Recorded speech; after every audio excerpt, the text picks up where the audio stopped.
afternoon and welcome to St Augustine's Good News, a show where we talk about some of the positive things we as a community are doing to shine some light and hope during these difficult times.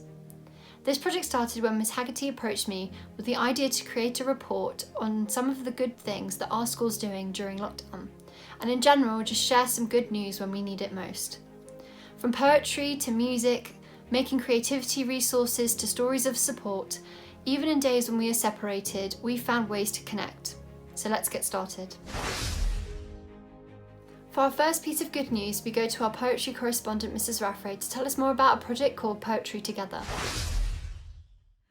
A few weeks ago, before everything went into lockdown, I heard Giles Brandreth speak, and he has set up an amazing programme called Poetry Together, where children learn poems, and they learn them off by heart because we know that those poems are often the ones that stay with us long into adulthood, and there's a merit in doing that all on its own.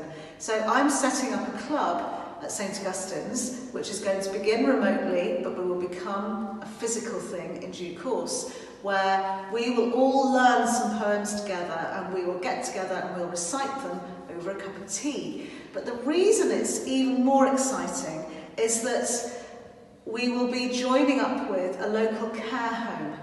And the idea is that the residents of the care home learn the same poems as we do. And for now, we'll be doing that at a distance. And at some point, when we can all get together, we will have tea and cake, children and residents of the care home, and we will recite our poetry in the spirit of Giles Brandreth. And if you know him from Radio 4, you will recognise his great joy that oozes in everything he does. So have a look at the Poetry Together website. We're registered, that's what we're going to be doing. I want us to create lasting memories of this time and to help elderly people at the same time. So really excited and hope everybody's going to join us in that. And Mrs. Raffray wasn't the only one who got creative. Here are some highlights of other inspired isolation projects.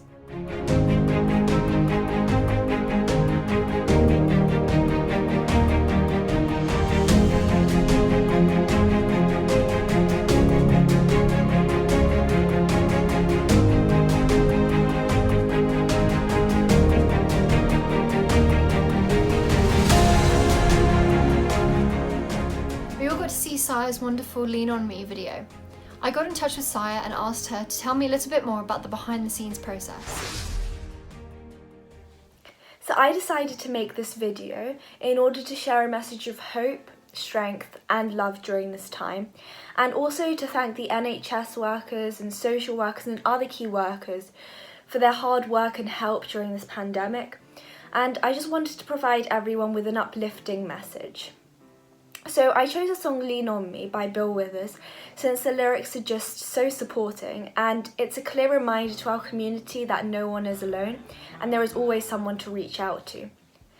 However, it also did become a tribute to Bill Withers since after organising the video he sadly passed away. It was quite difficult making the video, however I didn't do all the editing, my cousin helped, and I just think the main challenge was just making sure everyone sang loud enough and in the correct key. But overall it was very enjoyable and a fun project to work on. The response from everyone was just amazing. I think after watching the video their mood and spirits were uplifted, and it was really incredible how much people appreciated this video and were thankful of it. So thank you to everyone involved and the wonderful response. Another way the school have been able to provide services is through looking after children of key workers. Mrs. George is here to tell us about some of the experiences she's had in the nursery.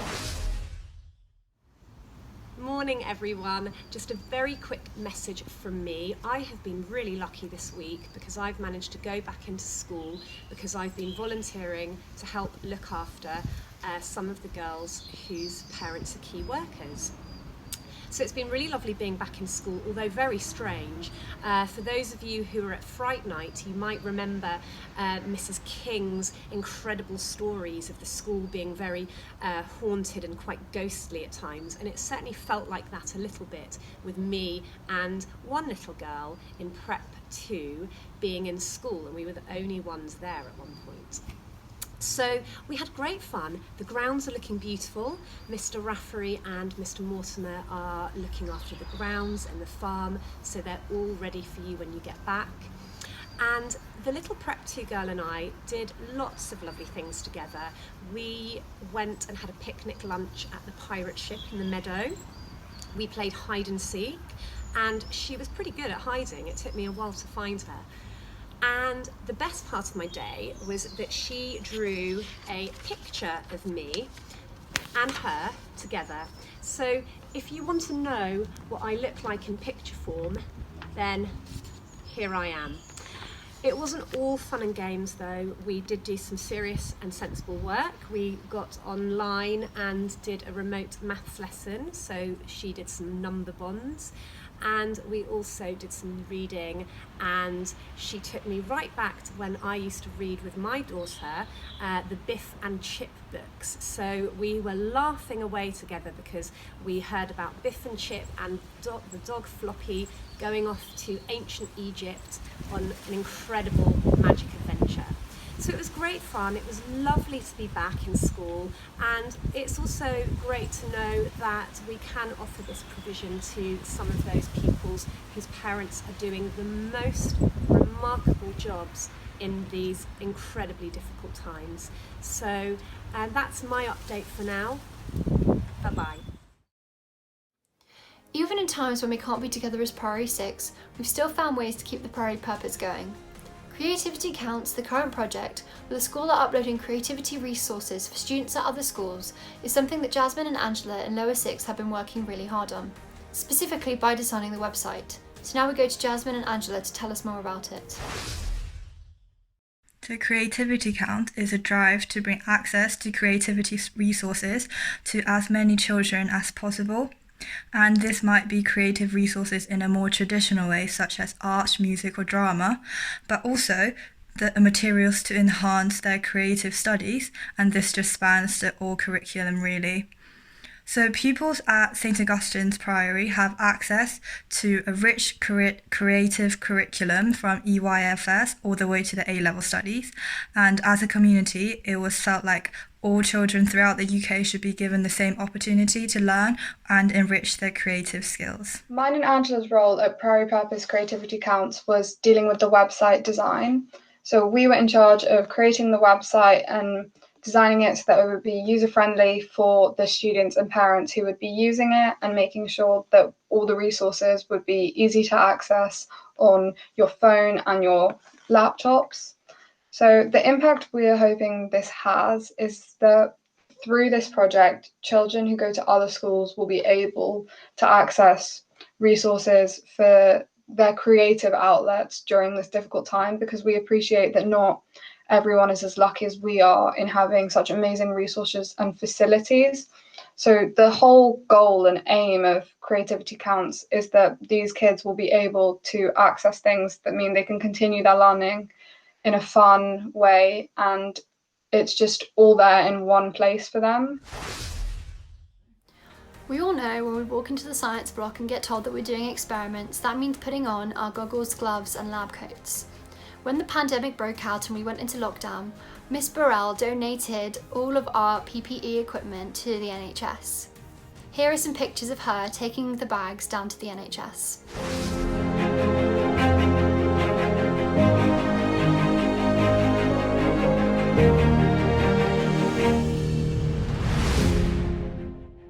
I think it's fair to say that we've all been touched to see the British public show of support for the NHS every Thursday night with clapping.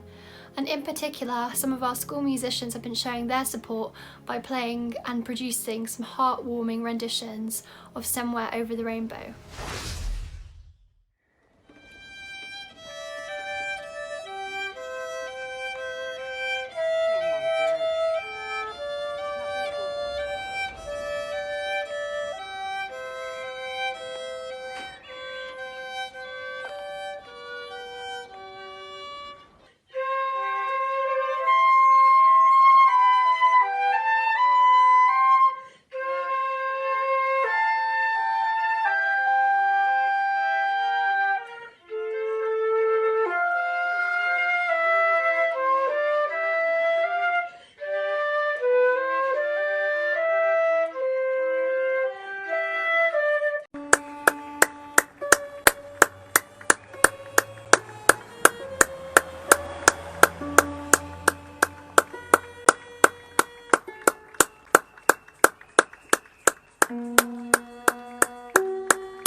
It can be difficult to remain positive when we're surrounded by such negative news.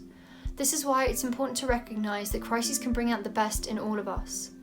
These are just a few examples of wonderful things that people have been doing to help the community in its time of need. This pandemic has left nobody untouched. We have all been affected by this in some way, but it's how we respond to that will be remembered. In the words of Maya Angelou, you have two hands, one for helping yourself and the other for helping others. We hope that this report shows the good work that has already been done and inspires others and shows them what can be achieved when we work together as a community. Thank you for watching. We look forward to seeing you and sharing some more good news when we're all back at school.